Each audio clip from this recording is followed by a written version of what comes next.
Hey everyone, it's your boy Marcus Norman from Gentleman Style Podcast, your host of the number one podcast coming to you live in America. And today you are in for a treat where all your real estate questions can get answered. Here we go.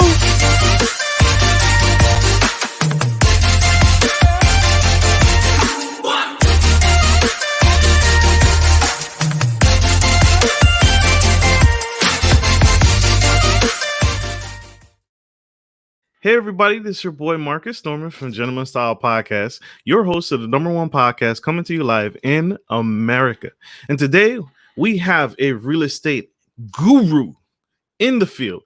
Mr. Kenton, he can't say his biological name. Sorry, Kenton knows. Now you can find him on all major platforms: YouTube, Facebook, Instagram. Mr. Kenton, after 7 years, has transitioned throughout numerous things throughout the course of his life. And he has progressed and found his way as being in my opinion, the number one real estate expert in the industry. Mr. Kenton has 8 buildings with 31 units and have completed a little over $23 million. That's $23 million in real estate transaction. As a broker, he's a real estate investor, he's a family man, and his podcast, his YouTube channel that can be found by his name, Kenton Knows, is the most informational channel I have ever seen. No one gives more than this man right here. Please welcome, help me welcome Mr. Kenton Knows from Kenton Knows on YouTube. Yay! How's everyone doing? Thanks for having me. Hey, today, Mark. absolutely. Thank you for joining us, sir. Thank you for joining us on the show. You, my friend, are amazing. Absolutely incredible. I absolutely got blown away and lost in the sauce. Just views after views and just information. You give it away freely. But I have to ask a question. I got to dive right in. What inspired you to invest in real estate versus other traditional types of investments? Well, I actually do both. I mean, I definitely do invest in stocks and REITs and things like that. But my expertise is in construction and real estate. And so when the opportunity presented itself, I started buying. I mean, my first investment was just a condo. I bought my condo. I lived in it, renovated it, that type of thing. And I made a nice profit. And then when the opportunity for a 3-flat came available, I bought that. And I lived in it. So I did the house hacking. And this was back in 2003, before they really called it house hacking. And renovated it, lived in it. I still own the building. It does very well. And that grew from there. I just started buying more buildings, fixing them up. I usually buy them and completely renovate them. But I really enjoy owning real estate, having it. Obviously, there's a ton of deductions, and the property goes up, you pay down your debt, all that. It kind of all happens. So you're growing. I'm sure you see all the other people talk about it. You get depreciation, you get your deductions, your tenants pay down your debt, you get appreciation. But you do need to be diversified, in my opinion. So I do take some money also and invest in equities, because you want to be diversified, because you don't know what's going to really give you the best return all the time. But owning real estate, the big difference is you spend a lot of your own time doing it. And I think that's the real difference between when you buy a REIT, you're paying someone else to do all that work. And instead of you doing it yourself, you don't really look at it as what you should have got paid for your time.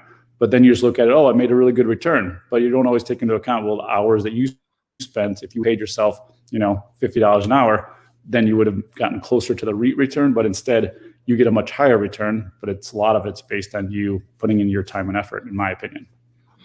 Absolutely. So I don't want to lose anyone. You touched on some very big things. 2 things. You mentioned house hacking. Can you touch on that real quick? Yeah, so house hacking is a lot of times when you buy a property, you live in it, and you will either rent out some rooms, or maybe you buy a 2-flat or a 3-flat and you rent out the other units. So you're living in a unit while your other tenants are helping pay the mortgage. So I was doing it in 2003 before they called it house hacking, but it's essentially the same thing. What people are while talking you about was now. Married? I was actually engaged then. Yeah. And you also brought up REITs. What are for those of you? It's an acronym. It's an abbreviation. Real Estate Investment Trust. And then I'll let the expert explain what REITs are. Yeah, so real estate investment trust, and what it is it's like you can buy real estate and they're traded just like a stock would be. So you can buy and sell it at any time of the day. So it's not like a mutual fund. And the difference is that REITs have to pay out, and I don't know off the top of my head, but I think it's like 90% of their income. So I'd have to double check it, but I think it's 90% of their income they have to pay out to their shareholders. So they usually have fairly high dividends, but they also do grow in value as long as they're good assets. And historically, REITs have had a very good return.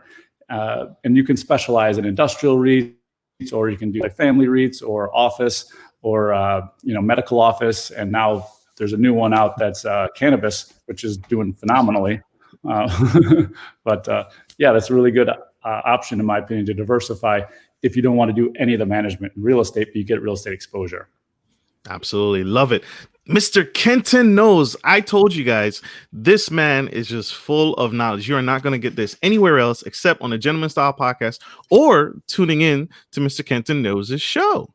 Mr. Kenton, you have a real estate license. Do you recommend others get their own real estate license before diving into buying their own real estate investment properties? Well, it's interesting because I do, and I've had it since 2002. I have my own company, and it has really helped me with my investments, but I wouldn't say it's for everyone. And the reason I say that is, number one, you have to want to do it. You have to get licensed, you have to do continuing education, and you basically need to do at least one deal per year to basically break even because of all the fees and dues that you have to pay. But if you do at least one deal a year, you are going to break even and then some.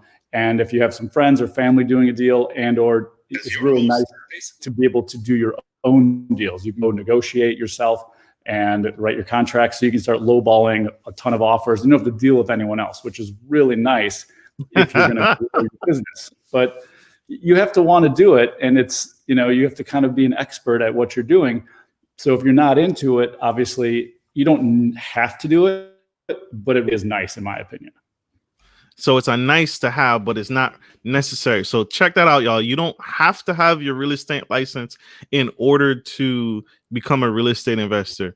You're hearing it from the expert right now, Mr. Kenton Knows. A lot of people think that. A lot of people always want to, what are the benefits that, even though you said it takes a year to break even, there are some perks. Can you talk about those perks real quick? Yeah, so the perks, obviously, you normally have access to the MLS. So you're always seeing the market, and you can look at all the market data, which really makes it easy for you to analyze properties, analyze rents, and you really just get access to that data because the MLS data is kind of held hostage. It is, you go get it through like Zillow and Redfin. You can go out to other places, but it's nice to have the actual data from the source. And if you are doing rentals, you can list it on the MLS, and you don't have to pay the full commission. You can list it yourself because you're going to share the fee with the other broker. So you kind of save money on your rentals if you use the MLS. I don't actually use the MLS for the majority of mine because I prefer to just do it all myself. But you just have more access to everything. You have access to obviously all the contracts. So that's where I get my contract each year. They update it. The Chicago Association of Realtors does. And then you're just more knowledgeable in the market. You know more about it. And if you have a friend or family that wants to do a deal, like buy a house, sell a house, you do get a few deals here and there. It really adds to your income without a ton of extra work. Absolutely. Absolutely. And there's a low inventory right now in the real estate market. And people are just, and strangely enough, people are buying houses right now. So as an investor, or people wanting to dive in, how do you recommend people find deals? Is it what you mentioned earlier, doing the BRRRR strategy? Is it door knocking? Is it house hacking? Is it the BRRRR strategy? What do you typically, where did you find the most benefit when you did it? So it's a good question. There's definitely a very limited inventory right now, and it is very hard. And depending on the market you're in, it's hard to say for sure what the best strategy is. So in Illinois, it's like wholesaling. So wholesaling, there's people that go out and they try to find a property, and then they try to resell it after they basically did door knocking. That's how they usually find it. And in Illinois, you can only do basically one wholesale without your license. So if you get your license, you'd normally just list it anyways. So there's not a lot of wholesaling going on. And there is some, but not as much compared to some other areas. And so, but all those strategies, the BRRRR strategy, the house hacking, they all work. But in my opinion, the way you start is you kind of want to have a house, or a condo or a place that you call your own. And that's where I would say you should start if you've never bought or sold or owned anything, because there's just a lot that goes into owning your own place. So start there. And if you can get a 2 or 3 or 4 bedroom and you can rent out the other rooms or multi-units, that's wonderful. But like you said, there is very low inventory and it's very hard to find a deal right now. But so I wouldn't feel over anxious or impatient, because these things are usually temporary, right? It's a limited supply right now. And I don't think it's going to last for that long. Now, things can last longer than you hope, but you're potentially going to be paying more today. Now, I'm not going to say prices aren't going to keep going up. They may, but they may come down or they may stabilize. So you don't want to necessarily jump like you have to do it now. And don't get too impatient, because throughout history, you can see that everything goes in cycles and there will come a time when things are more affordable. So don't just do it because you feel you have to. Do it because it's the right deal. Absolutely. Love it, love it, love it. We are going to go to a quick commercial break, y'all. Please stay tuned, stay engaged, stay in the comments. We have Mr. Kenton Knows of Kenton Knows on YouTube, Facebook, Instagram. This man is sharing, he's spilling the tea. We'll be right back. Talk to you guys soon.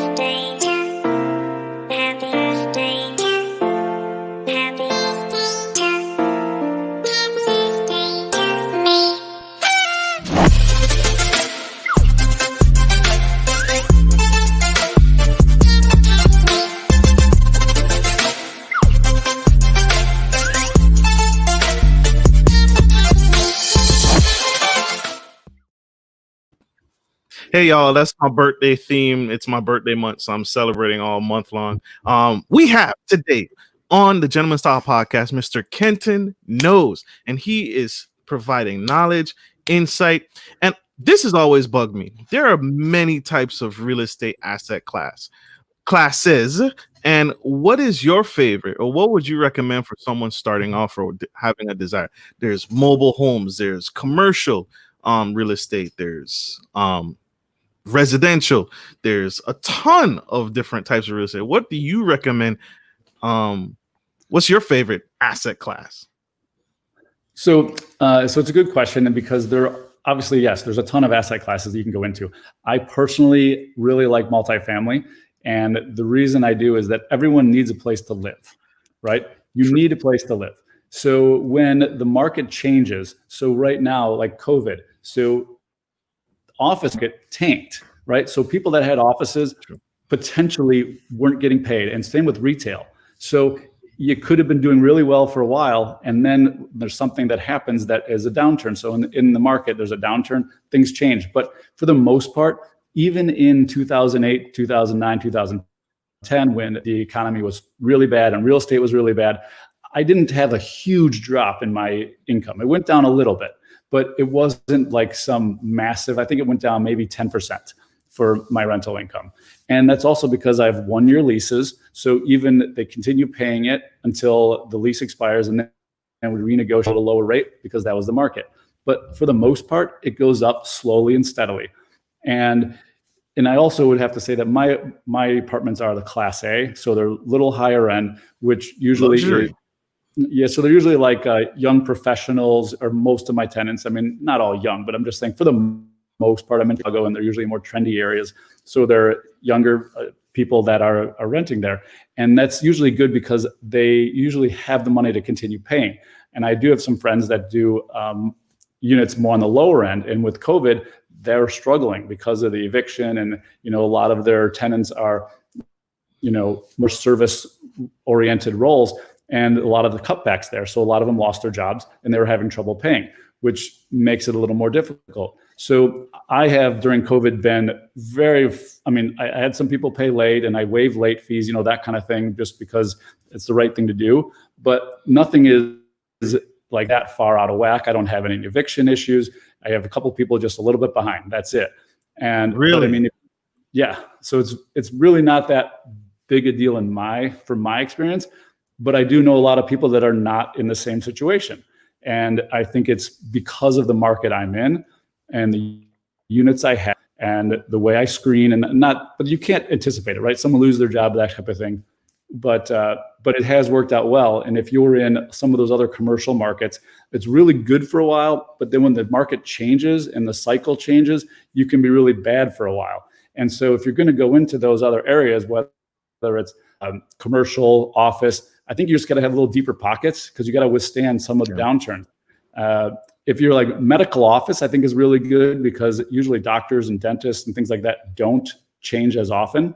And they're usually pretty steady. So I think that's a good one. Self-storage is pretty good. Because good or bad, people still need to store things. Or when you're being evicted. Yeah, exactly. It's very easy to evict that. So, but I think other times, some of these other markets, you just need to have deeper pockets to withstand the downturns. They do well. But if you look at, you can look at REIT returns, and usually multifamily are better ones. Right now, industrial is great, self-storage is great, but you just look at historically, they don't always do as well. That's all. Very true. Very true. Love it. Love it. Love it. Love it. So multifamily, people always need a place to stay. And that's absolutely true. That's even in 2008, a lot of investors like yourself, you've been in the game since 2002. So a lot of investors say the same thing. All their other asset classes were going, up, down, all over the place. People always needed a roof over their heads. So you heard it from the man, the myth, the legend himself, Mr. Kenton Knows, on YouTube, Facebook, and Instagram. Mr. Kenton Knows. He knows, y'all. You're not going to get this anywhere else except today on the Live and Gentleman Style podcast or on YouTube, where we are on iHeartRadio, Spotify, LinkedIn, Facebook, you name it. Thank you, Mr. Kenton. Great response. You manage your properties yourself. Yes. That is like a real estate investor, no. How do you and your family deal with that? I mean, why not get a third party? And when I say third party, hire a property management company to do it for you. Yeah. So on average, property managers probably take around 8 to 10% of your income. So if you're making a substantial amount of income, then you're paying them quite a bit. And so all of my properties are in Chicago. I live in the suburbs of Chicago, so it's not that far away. I have a little bit of a hybrid in that I have a property manager maintenance guy, I guess you're going to call him, that he lives in the basement of one unit. And so he lives there rent-free in exchange for him doing all the turnover. So every time a tenant moves out and a new person moves in, he will come through, do patch painting. His wife does the cleaning. So the two of them kind of tag team it and they can turn it over basically in less than a day. And so, because we have everything ends on the end of the month and the next person moves in the next day. So even if we have 2 or 3, he might have to get a friend or something if they need to do a couple of them, but they'll be working 12, 13 hours for that day, but they'll get them done. And then if there's any other maintenance type issues, he has keys to the property. So someone gets locked out and, that type of stuff. But I'll do some, he does some, but the majority of the stuff that I'm really working on are leasing it. So I, put all the ads out. We do the showings. My wife and I do showings and then write the leases and everything's done online. So I have so it's really not, it's work for sure. But it's not, I don't think it's worth paying 10% for someone to do it, at least for me right now. Maybe if I scale bigger, then it might be, might need to. And he's being humble, y'all. He's being absolutely humble. He's saying bigger. He's big, right? Managing that many units is not small scale by any means. I struggle with a few I got, and I have a property manager, and I'm just like, so kudos to you and your family. And thank you all, Miss Shanique and Patience Dean. It was my birthday. Thank you so much for the donations. You guys are awesome. I appreciate you. Shout out to you all, my subscribers, my friends. I love you guys. You guys are awesome. Incredible. Mr. Kenton, what is it? How do you, so you manage your properties? Do you yourself, you and your wife do them all yourself, no third party? How do you recommend for people interested in investing out of state? if I want to invest, because I think you do a little bit of both. You primarily do your backyard, but I think you have some investments outside as well. No, I don't have any outside of the one in Chicago. Only other investments I have are in REITs. Like I'll invest in REITs. So I do some large multifamily REITs, especially right now. Recently, I feel like with COVID, a lot of them got pushed down really low. And I feel there was a lot of opportunity. I think there still is some really good opportunities buying some REITs, the multifamily REITs, even like equity residential. I mean, not that I'm recommending it per se, but that's Sam Zell's company, but it's really down low. And Avalon Bay, I think, is really, it's a really well-run company that is really low right now. And I think they're being unfairly marked down because they're still collecting the majority of their rents. It's not like they're losing rents. And we're coming out of this, and those properties can't be replaced. And they have massive, massive apartment communities. I think they have 100,000 units or some ridiculous amount. And, they're in major cities and they're building more, they're growing. So I think that those are really good opportunities to buy. I mean, to me, that's where I would invest. And when you invest out of state, it's difficult because yes, you're paying a property manager and you don't know the area unless you know that area. But my guess is you probably don't know the area. And in Chicago, at least for me, I know that if I buy in this one block, and if I go 3 blocks further away, it's probably not a good idea. But if I just came in from out of town, I wouldn't know that. I would be like, oh yeah, it looks good. It's, and someone could tell me that. And then I could be running into trouble without understanding it.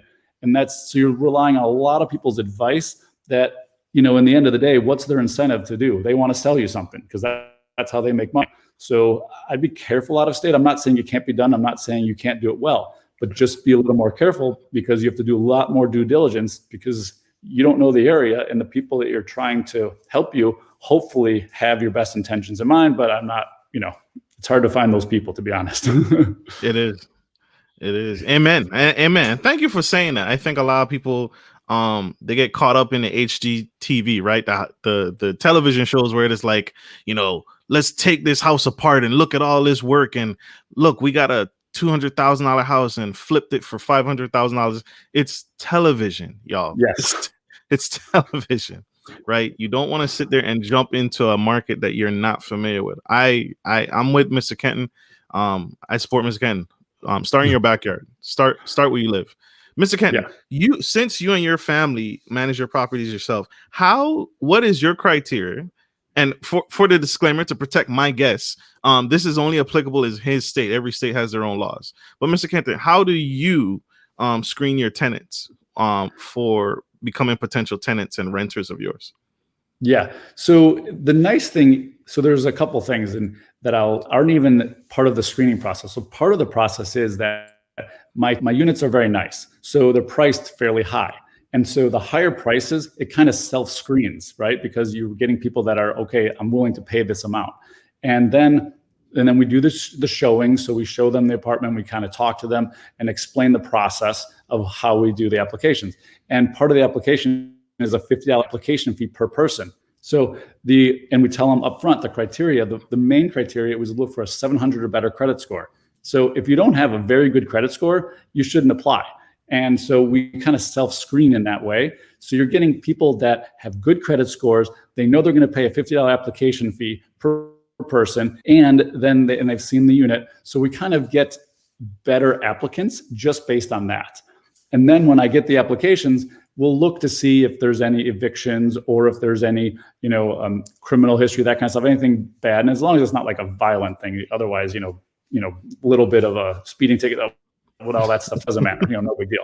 It's only, right. So the main criteria is just a credit score. I mean, that's by far the biggest thing. So if I have a 700 better credit score, I feel that people are diligent about both their paying their debts, not taking out in too much debt. They're not going crazy. So they're more responsible on average. And so that's kind of what I believe. As long as they got a good credit score, we're usually pretty good. Love it. Love it. Love it. This is Gentleman Style Podcast, the #1 podcast coming to you live in America. And we have today for you, Mr. Kenton Knows. We are going to go to a quick commercial break. Miss Aisha, hold that question. We will be right back. All right. Thank you, guys. Stay tuned. Love ya. Are you a local business looking to offer your customers easy access to cash without having to travel miles? We're here to help. At Norman Legacy Investments, we provide free ATMs with free installation that provide a suitable investment for your business. Even better, we offer you some profit sharing and handle everything from start to finish. Just reach out to us today to schedule a free consultation.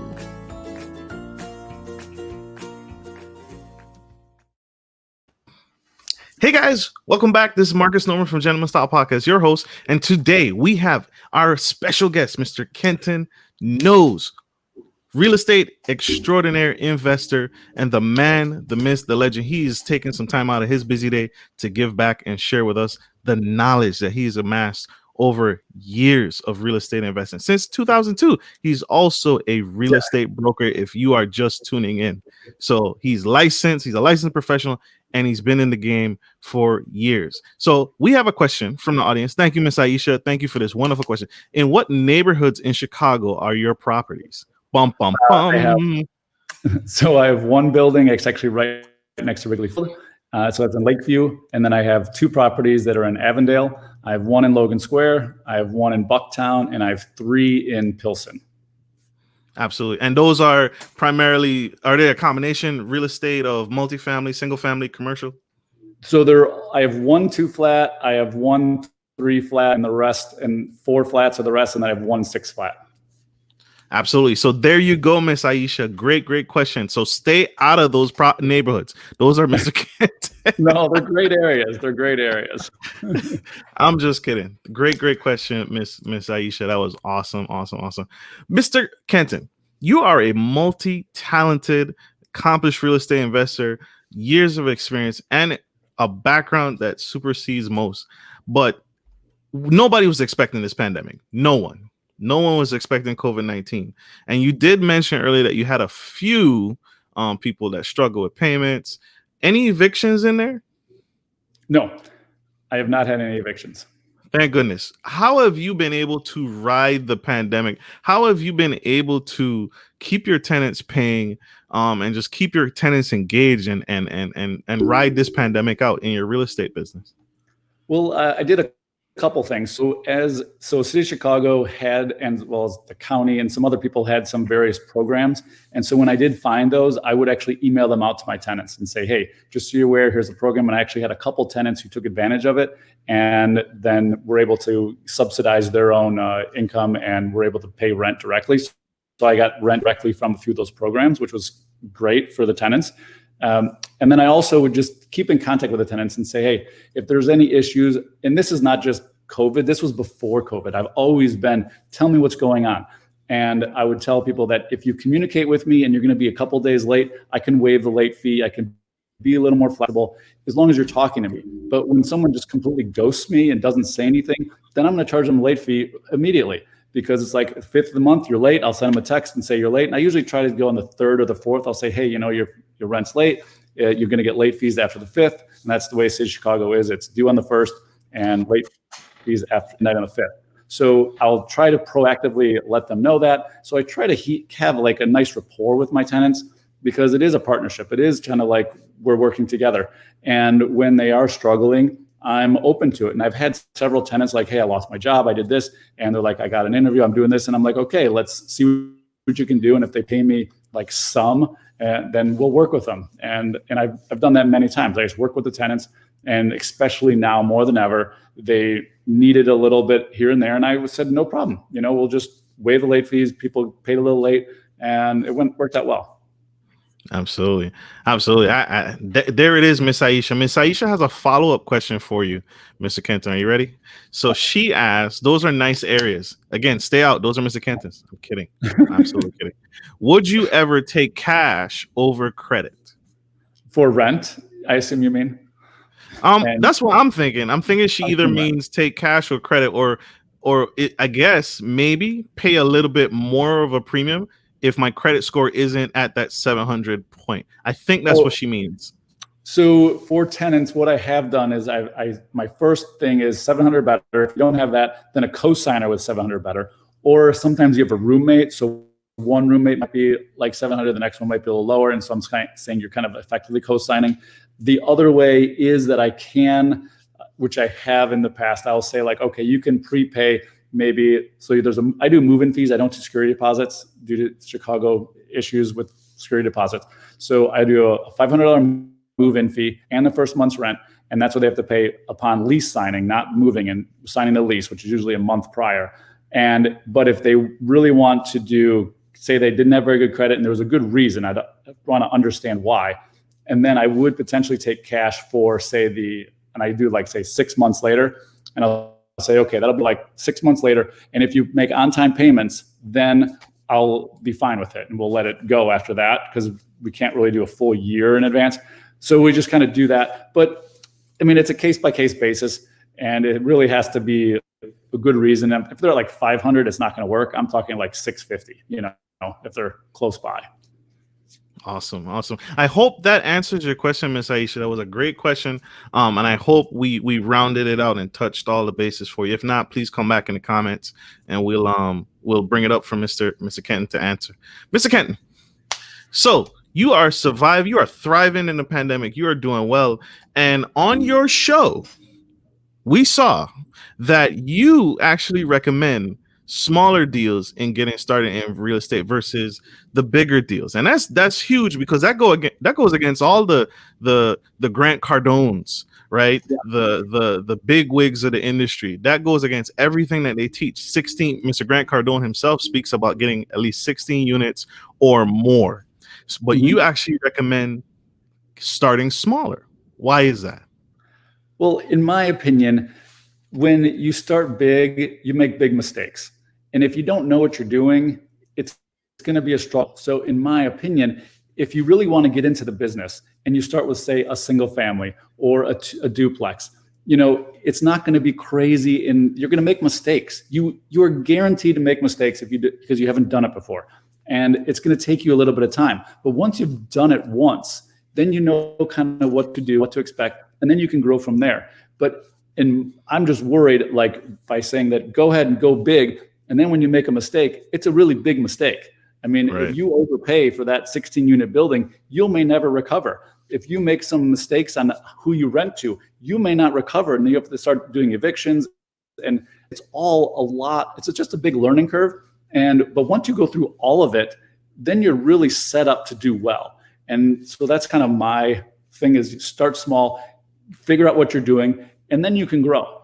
But if you go big and you fail, you can go big and make a lot of money too, but I'd be worried about failing.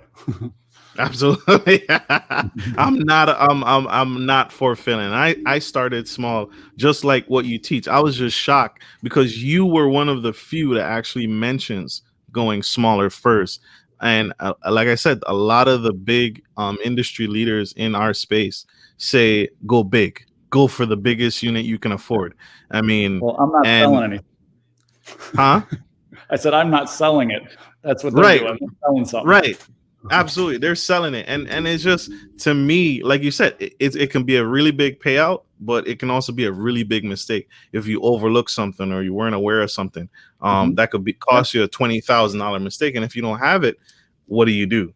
So absolutely incredible. Absolutely great response. I love it.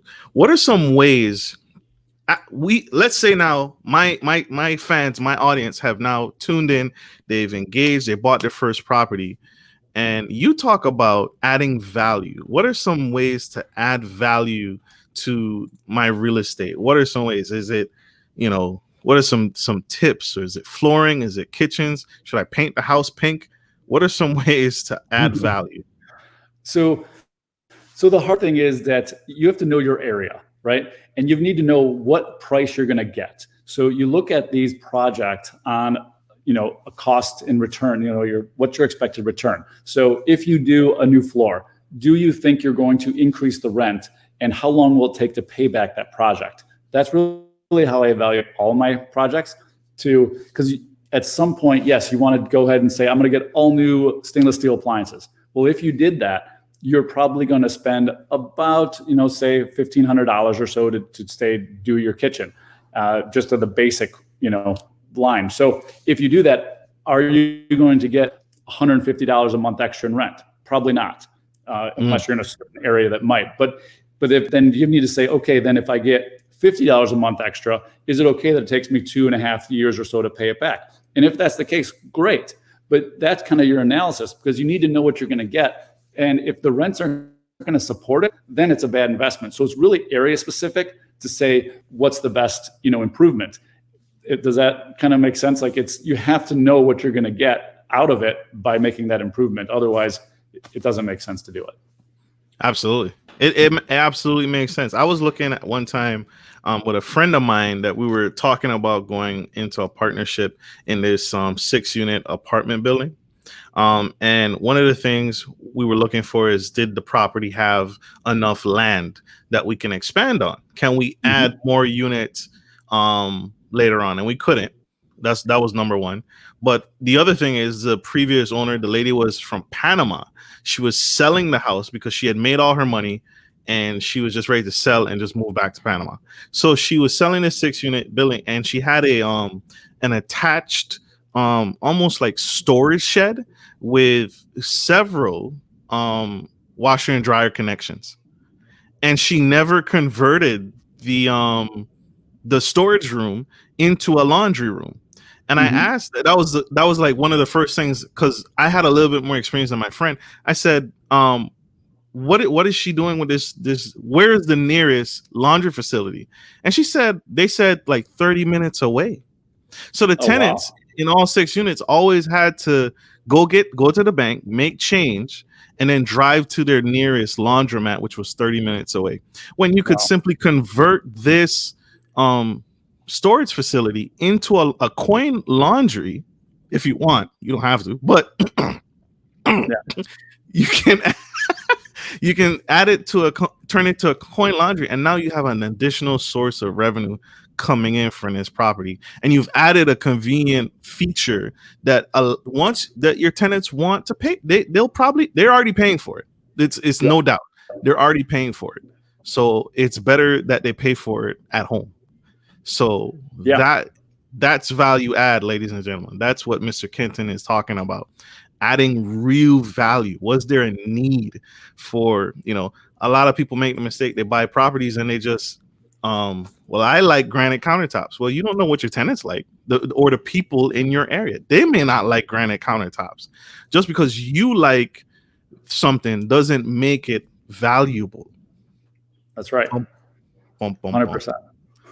So I wanted to touch on that because I wanted to make sure that we add value here. Do you think, big one, based off of COVID-19, based off of the government just printing money left and right, do you think we are prone for another market crash? And if so, if yes or no, how are you preparing for it? So I don't think there's going to be a crash. What? Not like 2008, 2009, 2010. Yeah. Okay, so that's fair. There's actually an interesting article that I talked about in one of my videos, but there's an 18-year cycle where real estate has been an 18-year cycle for the last 200 years. And so the anticipation of that would put the next downturn in mid-20s. So 25, 26, somewhere in that ballpark. Whether that's going to happen or not is, irrelevant. But what normally happens before a crash is you have overbuilding. And right now you have very limited supply. So it's really hard to believe that you're going to be in a hyper supply situation anytime soon, which would then potentially create a crash. So I don't anticipate it being a crash. I do anticipate some people can't afford their mortgages, and there's going to be foreclosures, there's going to be some stuff like that. But the difference is, because there's money been printed, right? People have a lot of money on the sidelines. So there's a lot of people ready to buy. So even though these people may be suffering and have to potentially lose their homes, there's going to be enough people to buy it that there's not going to be a glut of supply. And that's the only way you really get a downturn, is when you have too much supply and then prices start dropping because they can't be sold. But you're going to have foreclosures, and the bank may sell them, but the bank's not going to sell them when they know that there's not many out there for sale. So they're going to have a little higher price. Yes, they might be lower than, say, an occupied house, because these are going to be unoccupied and potentially damaged and things like that. So they're going to be a little better deal, but they're not going to be steals, in my opinion. Nothing like you were getting in 2009, 10, where there was crazy, really low prices.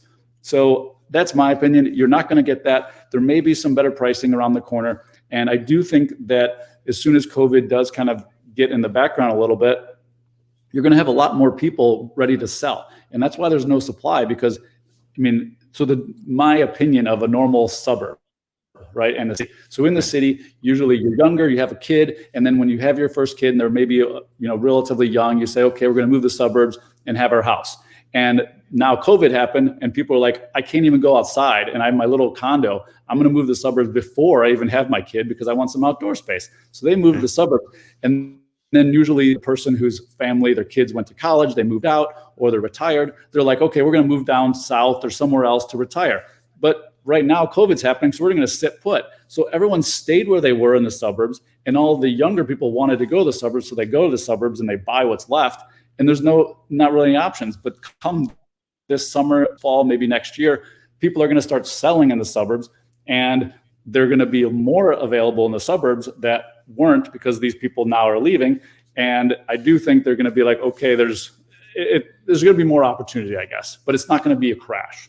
That's my opinion. Absolutely. I love that.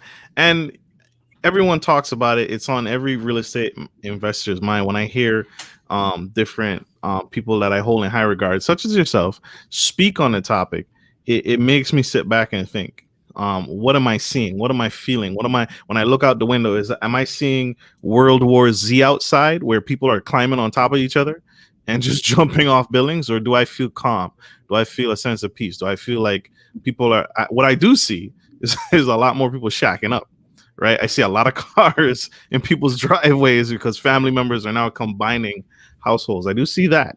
So, sometimes it's that gut feeling, and you're not going to know that unless you invest in your backyard, because that's where you live. You can't see that in another state. You won't know what's happening in another state because you don't live there. So that's why I wanted to tie those two together. That's why I wanted to ask you that question, because I think they're important to be very observant. Do you deal with any Section 8 tenants? I don't. All mine are higher end, so I don't deal with Section 8 at all. Absolutely. I just wanted to get that out of the way, because people have asked, so I wanted to see if I can serve them and want it. What is your goal for your company when you achieve your financial goal? What do you plan to do first? So I'm I don't want to say I'm already there, but I feel like I'm pretty close to there. And even before COVID, my big passion is really travel. That's what I love doing. And so before COVID, my wife loves to see the whales. So we go to Maui, usually February every year. And we usually go to Beaver Creek in the summer and fall for hiking. And then we go in the winter for skiing. And I love Europe. We were supposed to go to Japan in March till COVID hit, but I love Asia. We were in Vietnam a few months before that. And we go to the Caribbean a lot, so I usually try to get out of town, even if it's in the US, every month or two.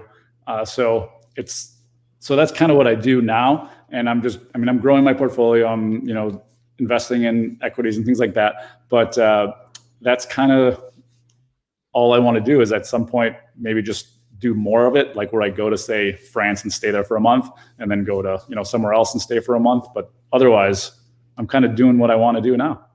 Absolutely. Do you have partners that you invest with? No, I do everything myself. I'm very fast paced.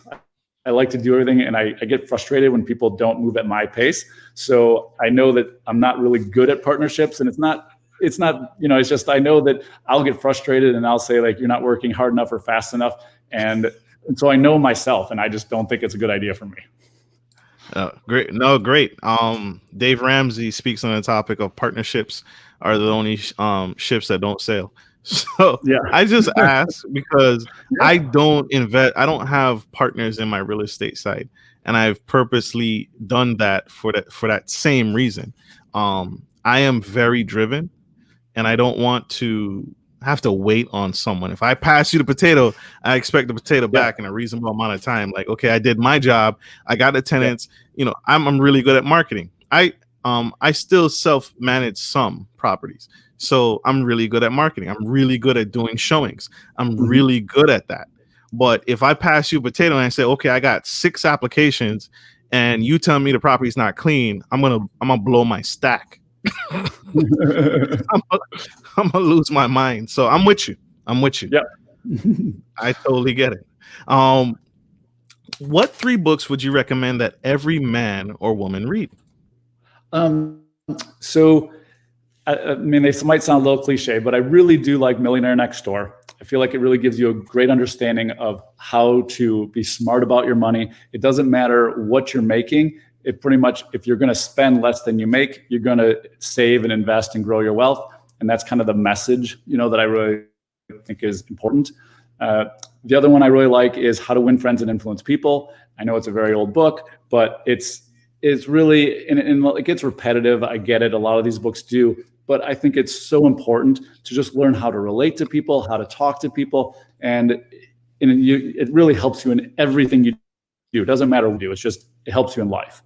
And then the other kind of genre I really enjoy, it's more personal, and I don't know if everyone else would, but I really love behavioral economic books. So when I went to the University of Chicago for my MBA, and Richard Thaler, he was one of my professors. He won the Nobel Prize, amazing. And one of his books is Misbehaving. And it's all about how as people, we don't always act rationally. And basic economics basically says that you will always act in your own best interest, but you don't.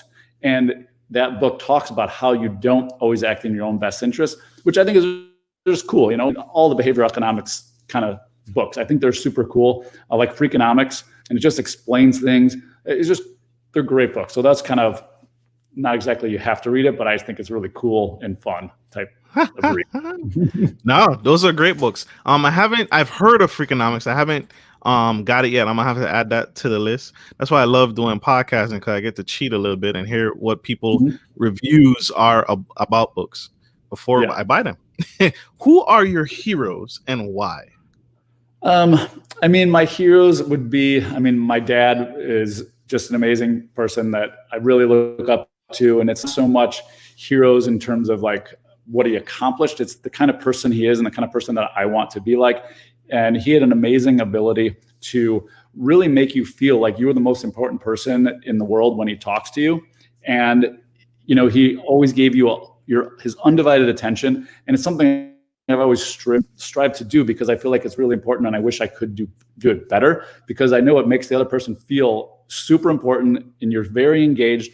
And it's just a talent that I wish I had, I could do better, if you know what I mean? So I really like him in that regard, because he had a way with people. Everyone loved around him. They wanted to get his attention, because when he gave it to you, it was 100%. And you knew that he just cared and wanted to be a part of it. So he's a hero in that way, that I always wanted to be like that.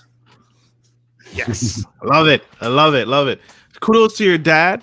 Kudos to that man, the man that raised you and inspired. Does he do real estate as well? No, he dabbled. He bought some vacant land and then he held it for 20 years and it didn't really do anything, but he didn't really know how to do it. It's okay. Well, he inspired you in other ways, and look, the great man that he is taught and educated today. How do you give back to the community? So for the most part, I've been really busy with what I've been doing. I haven't done as much as I would like to. I did start doing it kind of with the YouTube, where I was trying to explain exactly what I do and how I do it. And it's completely free. And I don't know for sure if I'm ever going to get to the point where I actually make money at it. I'm still pretty far from monetization, but I've tried to give really insightful information about what I'm doing. No, you are right there. You're on the cusp, brother. You're right there. The subscribers, but not the view time is way down. I only have 500 hours of view time. I started 3 months ago, so it's not like it's been a long time. And my videos are short because I keep it I don't put a lot of fluff into them. So they're 9-10 minutes, but they're bang, bang, bang, detail exactly what to do and how to do it. And so I try to really So that's one thing. I mean, otherwise, you a little bit of charity, a little bit of that stuff, but I haven't been able to actually physically go somewhere. And that's kind of something that is on my to-do, but it's been, unfortunately, been so swamped that it's a bad excuse, but No, it's not an excuse at all. The pandemic, COVID-19, this recession has flipped everybody upside down. So the things that we were used to doing are things that we had planned to do. Just like you said earlier, you and your family were traveling, and now hotels have closed. Flights have been canceled and refunded, and airlines are going out of business. So everything is out of whack. So it's not abnormal that you can't give or do the things that you want to do. Absolutely not. How can my audience tune in, check out your show, and connect with you, sir? So on YouTube, it's Kenton Knows. I've got a lot of videos up there for various topics, from investing, how do you buy your first investment property, how you manage it, how you do, like you said, you do the showings, Marcus. I have a rental script, like how our script is of what we say to prospective tenants. My wife and I did that one together, but so I try to detail exactly what you do. I have maintenance tips on how to maintain your properties. And it's just all the things that I do on a daily basis. I try to be very specific about how I do it and why I do it. And it's all completely free. I'm not selling anything at all. And that's what all I've been doing, is just trying to show people how to do what I do, and we'll see where it goes. But I try to post a video every Wednesday at noon in Central Time. Absolutely, on YouTube. So tune in. Let's support Mr. Kenton. He has given back tremendously just now in us, and he has taught us. He's taught me a lot, that I need to just stay in my home market and invest home and don't leave and go anywhere else. But I am subscribed to him, and I'm going to continue to tune in. I'm going to continue to grow with him as he grows, because he is giving out nuggets. He gave out nuggets tonight. Mr. Kenton, I thank you, sir. Thank you. Yes, sir. You are amazing. You are incredible. And I pray, and I'm praying for you, and the world needs what you're doing. You inspire me. You inspire me to keep striving, keep moving forward. So thank you, sir. Thank you for what you do. Thank you for having me. Appreciate it. Absolutely. And I appreciate you all for tuning into the show. Thank you all for tuning in to Gentleman Style Podcast tonight. And we appreciate your time. We appreciate your subscription. And thank you for giving. Thank you to those that gave tonight and donated tonight. It goes a long way, and it helps me build a platform and make this show and continue to get great guests like Mr. Kenton onto the show. So thank you all for those that gave. We appreciate you and we love you. And so, like I always say, ladies and gentlemen, take care of your friends, take care of your family, and take care of business. This is Marcus Norman and Mr. Kenton Knows from Gentleman Style Podcast signing off. Love you guys. Bye.